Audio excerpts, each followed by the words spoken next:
dengan omset yang sama, ternyata cost-nya itu beda, jauh lebih tinggi. Akhirnya dari situ kita nggak sadar bahwa kita minus terus-terusan ya. Dari situ saya sampai punya hutang sekitar 1 miliar, Mas. Pertama saya dari konten, Mas. Jadi dari konten itu saya bikin konten hari pertama bangkrut, hari kedua bangkrut gitu sih, Mas. Nah dari situ banyak orang yang support, Mas. Ternyata banyak banget orang yang merasakan gitu loh, yang senasib banget gitu. Kita bisa lunasin hutang 1 miliar itu selama 9 bulan. Amin 1 bulan sebelum Ramadan ya, waktu itu kita dapat omset saya ingat 140 juta, Mas. 1 bulan. Kita bahkan pernah nyentuh omset satu hari 100 juta itu pernah, Mas. False belief ya, jadi apa-apa yang biasanya Sudah jadi seorang afiliator tapi stuck, Mas. Kenapa nggak coba jadi seller aja yang punya banyak affiliate? Karena margin kita kan masih tebel ya, Mas ya. Yang lagi rame itu produk apa, kita punya kontennya, kita nggak punya produknya, kita bisa jual. Menariknya ya kita bikin platform ini supaya orang itu nggak repot-repot baca data sih. Tinggal jual aja yang ini loh lagi rame gitu loh. Potensinya segini. Ya alhamdulillah, Mas ya, kita udah tembus omset miliaran member ya. Bukan saya, Mas ya. Dan banyak juga kok orang-orang itu yang sambil kerja ya, ibu-ibu rumah tangga, ada yang jadi guru, profesi apapun ya, ngirimnya nggak dari sini tapi dari suppliernya langsung. Jadi kita seolah-olah nggak usah sewa fulfillment lagi, karena kan dari gudangnya mereka udah di packingin, nggak usah pakai admin, kita kontrol juga di sana. Jadi sambil tiduran pun sebenarnya bisa kita jualan online. Serasa punya pabrik banyak dan kita bebas pilih supplier.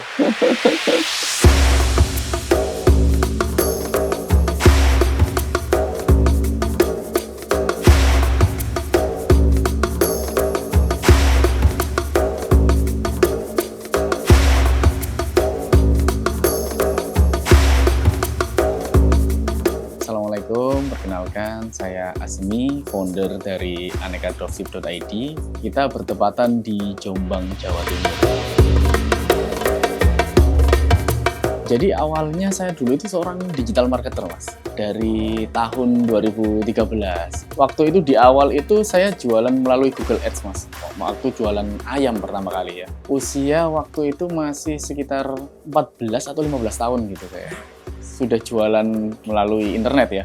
Jadi dulu itu karena saya orang susah ya, Mas ya, jualan itu ke warnet, Mas. Seharian pokoknya bikin website. Jadi kalau misal ada orang ketik ayam gitu ya, yang muncul website saya semua. Alhamdulillah di tahun 2016 itu saya sampai bisa membeli mobil pertama saya, Mas. Nah, waktu itu memang ya internet masih jarang orang pakai gitu. Waktu itu saya kuliah di Universitas Ciputra Surabaya ya. Itu dari hasil itu juga. Kalau dibilang setidak mampu apa, zaman dulu itu orang yang dapat PKH itu orang-orang yang benar-benar nggak mampu banget, Mas.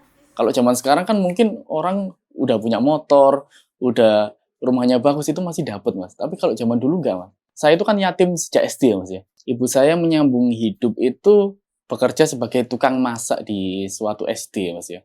Saking nggak maunya hutang dan nggak mampu beli makanan, Mas. Jadi sisa makanan anak-anak yang nggak habis itu dicuci, dimasak lagi. Jadi kalau di daerah sini ya mungkin kita sekarang kelihatan ya alhamdulillah ya. Kalau dulu di deretan sini paling miskin itu kita, Mas.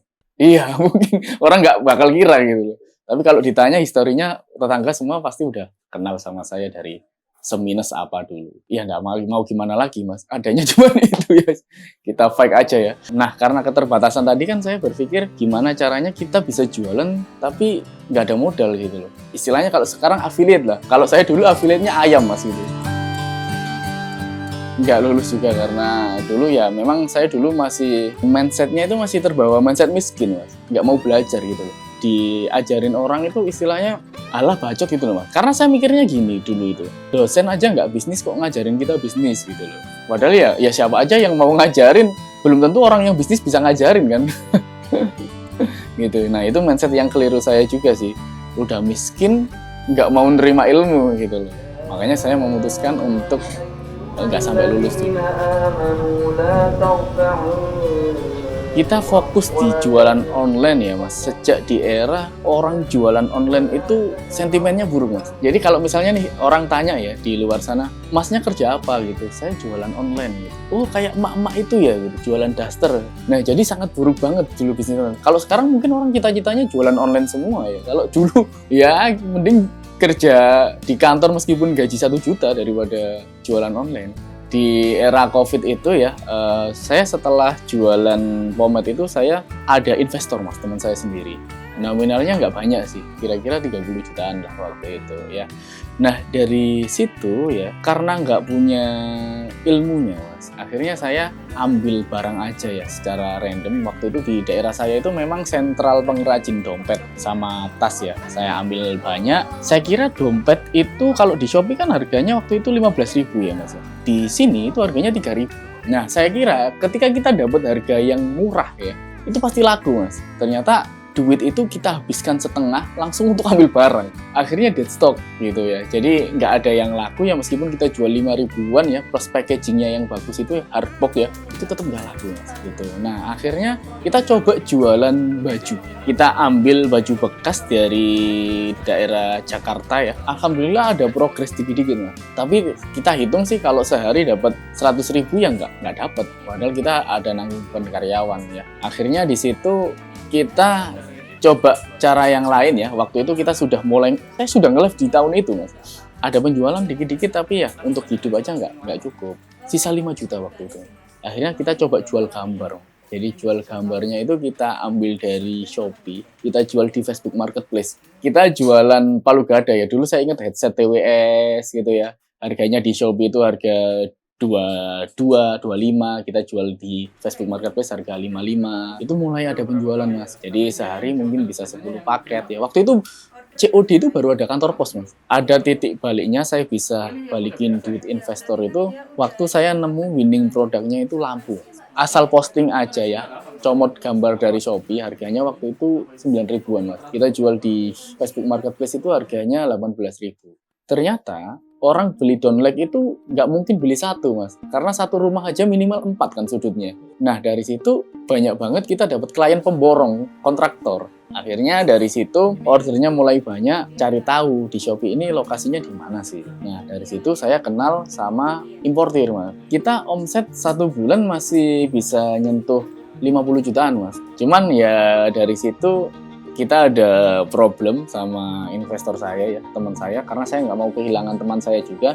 Akhirnya kita berpisah tapi baik-baik sampai sekarang. Kita berdiri sendiri, modal saya mulai dari nol kembali mas waktu itu. Karena duit yang tadi diputer di bisnis itu saya kembalikan semuanya. Jadi waktu itu saya konsepnya sama ya, dapat orderan dulu, saya pinjem duit ibu saya. 500.000. Waktu itu masih posisi COVID ya, PPKM ya mas ya. Dulu itu kalau kita dapat orderan ya mas ya, kita ambil dulu barangnya dari Surabaya ke Jombang ya. Kadang dari Jakarta ke Jombang dulu mas, baru kita sebarkan ke wilayah lain ya. Jadi kalau customer tanya, kok lama pengirimannya gitu ya, kita jawab PPKM pak gitu. Padahal memang kita order dulu, nyampe rumah baru kita packing. Dari situ sih kita penghasilan sih di atas 5 jutaan lah mas. Terus kita dapat momentum itu ketika kita kenal yang namanya Facebook Ads. Saya menjual lampu produk impor mas. Jadi lampu itu bentuknya bola yang isinya 5 itu ya. Yang biasanya kita omsetnya stuck aja segitu. Hamin 1 bulan sebelum Ramadan ya, waktu itu kita dapat omset saya ingat 140 juta mas. 1 bulan. Dipotong iklan sama HPP barangnya kita dapat profit bersih 60 juta waktu itu mas. Selama 1 bulan. Di situ saya beli mobil lagi mas waktu itu untuk angkut-angkut barang ya, karena saya sering kehujanan naik motor buat ngangkut barang dari stasiun ke rumah gitu. Di bulan berikutnya itu Ramadan mas, kita dapat omset naik dari 140 juta ke 280 juta mas. Tapi produknya itu lama-lama masanya habis mas. Kita coba shifting ke produk lampu juga tapi lokal ya. Akhirnya kita kolaborasi dengan beberapa pabrik yang sampai sekarang itu jadi supplier di Aneka Dropship ya. Kita bahkan pernah nyentuh omset 1 hari 100 juta itu pernah mas. Kita ngiklan dalam 1 bulan itu habis ads 400 juta mas. Sebulan ads-nya saja. Dari berjualan lampu itu sampai pabriknya itu nggak mampu bikinkan kita mas. Saking banyaknya. Semua produk itu punya masa mas. Nggak bisa kita mempunyai winning produk terus-terusan, itu nggak bisa. Ada titik jenuhnya gitu loh.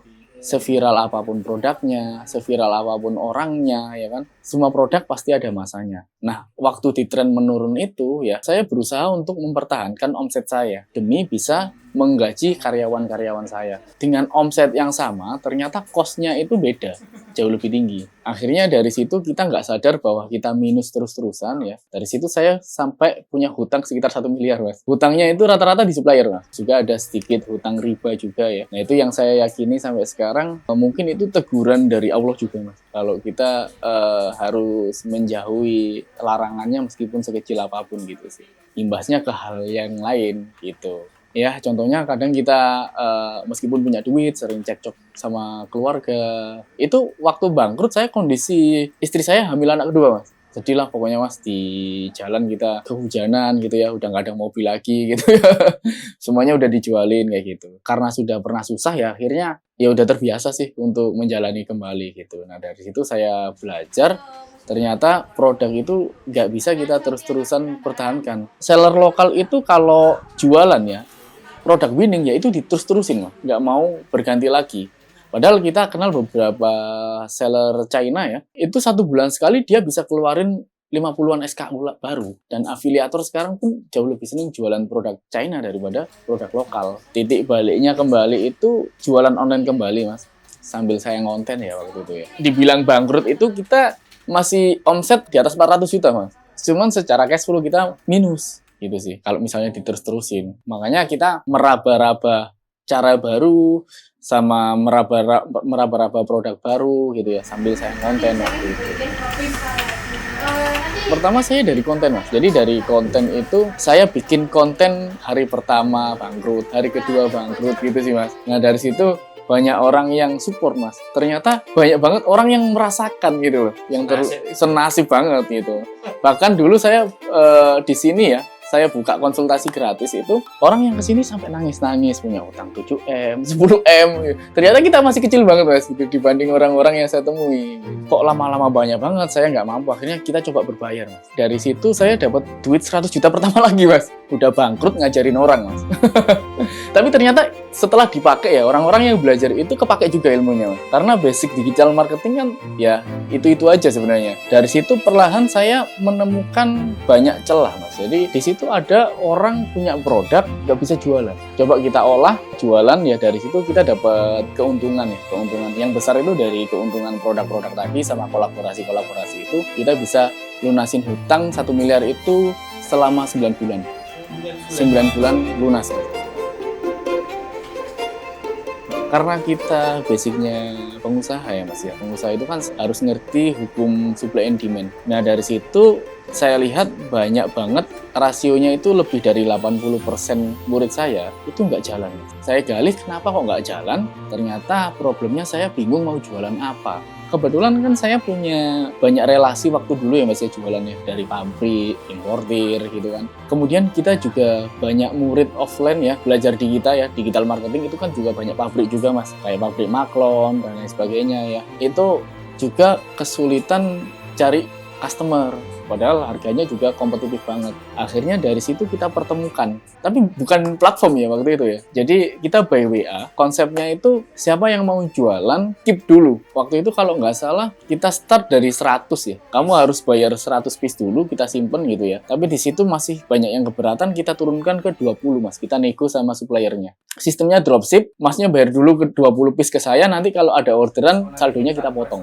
Itu konsepnya dulu. Nah, dari situ sudah mulai jalan, kita bikin platform. Iseng sih waktu itu ya. Saya ada kenalan IT freelance, Mas. Sekarang jadi karyawan tetap saya, Mas. Nah, waktu itu kita supplier sih masih ngemis-ngemis kita, Mas ya. Karena supplier juga terbatas, yang kenalan dekat aja ya. Nah, dari situ akhirnya kita dapat beberapa supplier. Dulu SKU-nya dikit banget, Mas. Kira-kira 40-an kalau nggak salah. Itu pun dari hanya segelintir supplier ya. Kalau sekarang mungkin ribuan, Mas. Dulu kita yang ngemis ke supplier, kalau sekarang kita yang selektif banget milih supplier. Jadi yang daftar supplier itu udah banyak banget sekarang. Kita tinggal pilih aja. Karena untuk memilihkan produk yang gampang dijual member itu di era sekarang itu susah, Mas. Sekarang itu kan jalur penjualan itu kan dipangkas ya, Mas. Dari produsen langsung ke customer. Jadi orang tengahnya hilang. Nah, pengennya produsen itu jualan sendiri ke customer. Akhirnya dari situ orang bilang dropship udah nggak relevan lagi zaman sekarang. Padahal sebenarnya ada kok orang-orang yang memang nggak mau langsung go to customer, Mas. Nah, dari situ kita pilihin, oh ternyata ada juga, dan salah satunya juga kan kalau produk-produk brand kan marginnya masih oke untuk dijual kembali. Dari keadaan kayak gitu, kita bikin platform Aneka Dropship tadi. Kalau Believe ya, jadi Sebenarnya apa yang mirip biasanya sama orang Shopee ya Mas ya. Kalau Shopee itu kan mempertemukan antara penjual dan pembeli.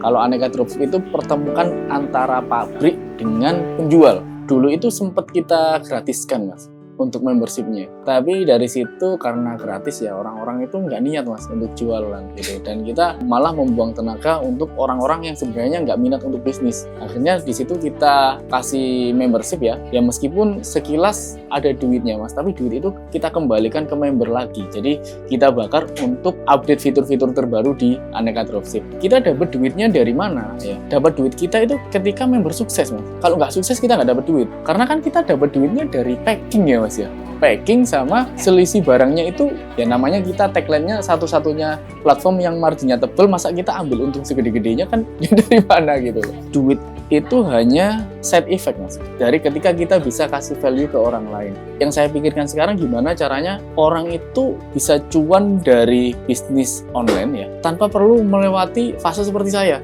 terlalu panjang ya kan, kasihan juga gitu loh, jatuh bangun ya. Gimana caranya Masnya ini baru jualan tapi bisa ngelobi pabrik dan modalnya nggak gede karena kan satuan kita bisa ambil harga pabrik. Katakanlah kita impor ya minimal kan 20 feet ya kalau FCL ya, itu pun kalau orang lain impor sendiri satu kontainer itu harganya masih oke ambil satuan di kita karena kita kan ada komunitas ya, jadi orang-orang yang istilahnya sudah pemain lama kan harganya selalu oke lah kalau dibandingkan pemain-pemain baru kan belum ngerti perizinannya dan lain sebagainya ya. Kadang kan kalau kita masih baru mulai impor kan ya pakai undername kan juga biaya lagi, tapi kalau all in one di Aneka Dropship kan ya serasa jadi importir atau punya pabrik tapi barangnya cuman kita ambil satu dan alhamdulillah kita baru berjalan 9 bulan ini dan kita melahirkan orang-orang yang dari nol punya omset ratusan juta baru Mas, dari platform Aneka Dropship.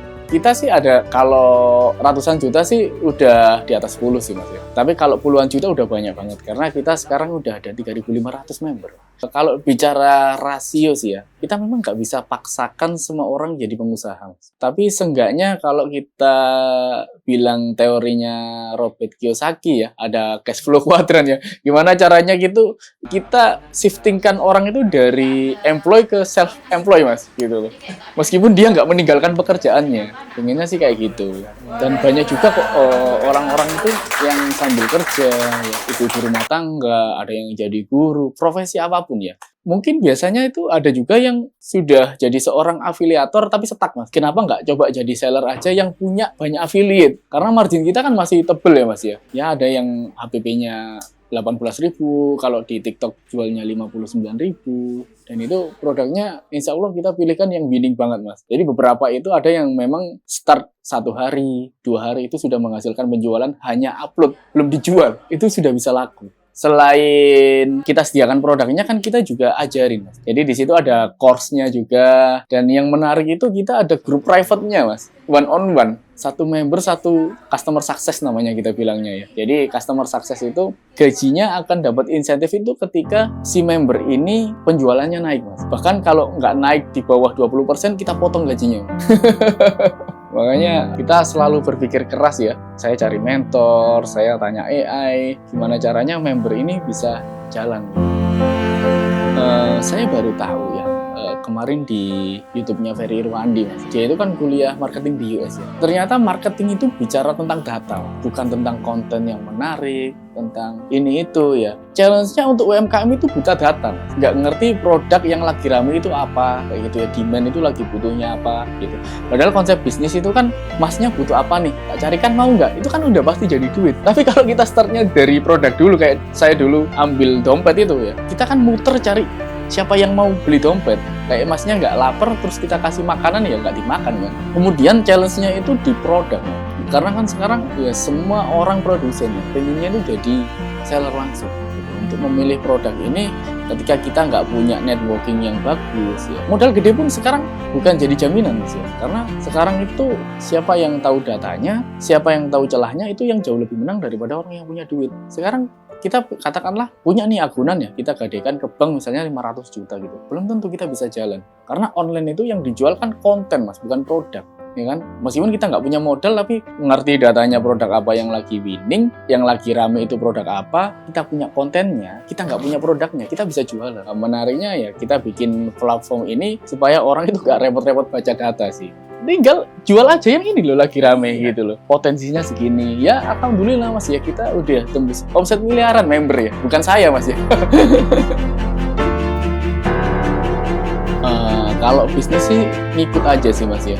Jadi cuman yang penting kita nolong orang tadi loh Mas. Jadi orang tertolong pasti nanti duitnya datang sendiri lah. Kita juga nggak sangka-sangka sih ada beberapa brand yang masuk, ada kolaborasi ini itu ya dari kita bisa bantu orang gitu. Siapa sih yang mau kenal sama kita kalau kita cari untungnya sendiri Mas? Cari member sih kalau saya sendiri nggak susah ya Mas ya.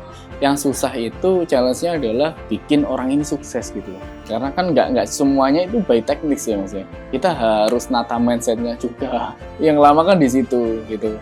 Tapi kenapa sekarang kita lebih banyak yang tahunan ya? Supaya ada gap yang panjang Mas. Kita follow up Mas. Jadi yang nggak jualan itu kita follow up. Udah upload belum? Kenapa kok berhenti? Kenapa kok ini gitu? Dan memang alasannya macam-macam gitu loh. Ada yang belum sempat. Ada yang ternyata gaptek Mas gitu loh. Makanya kita selain itu kan ada Zoom juga Mas ya. Untuk ngajarin orang itu ya. Onboarding lah istilahnya sampai dia upload dulu. Sampai dia ngiklan gitu loh. Kalau kata Timothy Ronald ya Mas ya, marketing terbaik itu produk Mas. Jadi kalau produk itu kita bisa berikan yang terbaik ya, produk itu akan menjual dirinya sendiri Mas. Makanya kita beberapa influencer gede ya, kita itu nggak kolaborasi sebenarnya, hanya mereka yang merekomendasikan. Kita bahkan baru endorse itu baru 2 kali seumur hidup kita ini. 9 bulan berjalan ini. Itu pun mikro Mas, mikro QL gitu loh, yang budgetnya masih 1 jutaan. Orang-orang yang stuck jualan produk fisik nggak mau, karena kan sekarang orang itu FOMO ya Mas ya, pengennya jualan produk digital juga. Nah orang itu juga bisa affiliate-kan member kita, jadi course kita bisa di-affiliate-kan juga. Ada juga yang kemarin itu stylenya dia jualan membership kita itu dia ngumpulin massa untuk webinar, kita yang bantu webinarin di situ, isi webinarnya. Jadi aktivitas dulu di sini ada packingnya Mas. Jadi kita baru stop packing itu di 6 bulan ini kita udah stop packing sih. Karena satu tempatnya nggak cukup ya, karena karyawan kita juga banyak sekarang ya. Yang kedua itu efisiensi Mas. Jadi lebih better dikirim dari lokasi suppliernya langsung. Jadi ketika orang member di sini itu ngirimnya nggak dari sini, tapi dari suppliernya langsung. Jadi kita seolah-olah nggak usah sewa fulfillment lagi, karena kan dari gudangnya mereka udah di-packingin, nggak usah pakai admin, kita kontrol juga di sana. Jadi sambil tiduran pun sebenarnya bisa kita jualan online. Serasa punya pabrik banyak dan kita bebas pilih supplier. Adaptasi sih. Digital marketing itu kan ya itu aja ya Mas ya sebenarnya. Yang berbeda adalah sarana untuk nge-reach audiensnya ya. Mungkin dulu ada dari Facebook Ads, sekarang shifting ke TikTok ya kan. Yang penting kita bisa ngikutin alurnya. Karena digital marketing itu insya Allah sampai kapanpun bakal dibutuhkan Mas. Karena perusahaan mana sih yang nggak butuh digital marketer gitu loh. Jadi meskipun orang-orang nggak bisa jualan produknya aneka dropship, seenggaknya ilmunya bisa dipakai di lain hari Mas. Yang penting kita terus beradaptasi ya, selalu upgrade ilmu meskipun ada era AI dan lain sebagainya. Tetap digital marketing itu masih kepake. Yang penting kita adaptasi dengan zaman. Perusahaan mana sih Mas yang nggak pengen dijualin barangnya gitu? Bedanya kalau zaman dulu kan kita door to door ya Mas ya. Sekarang kan salesnya melalui digital, melalui TikTok ya, melalui ini dan lain sebagainya. Cuma beda tempatnya aja. Buat teman-teman yang mulai bingung mau bisnis apa atau modalnya terbatas ya, mungkin teman-teman bisa start dari dropship dulu. Di situ nggak cuman kita siakan barangnya, tapi kan benar-benar kita ajarin jualan juga Mas. Andai kata nih teman-teman punya duit 10 juta, kalau dipikir-pikir mau jualan apa kan? Beli gerobak aja pasti udah habis kan gitu loh. Kenapa nggak start dari jualan yang nggak dead stock Mas? Kan duitnya bisa diputar kembali. Andai kata nggak jalan, sisanya kan masih banyak ya duitnya. Karena kan kita laku dulu baru bayar kan. Jadi kita bisa ambil barang sebutuhnya aja. Kalau nggak laku ya nggak usah diambil. Berbeda dengan sistem zaman dulu kan kita harus MOQ ya. Ambil apa-apa itu ada minimal order berapa baru dapat harga berapa.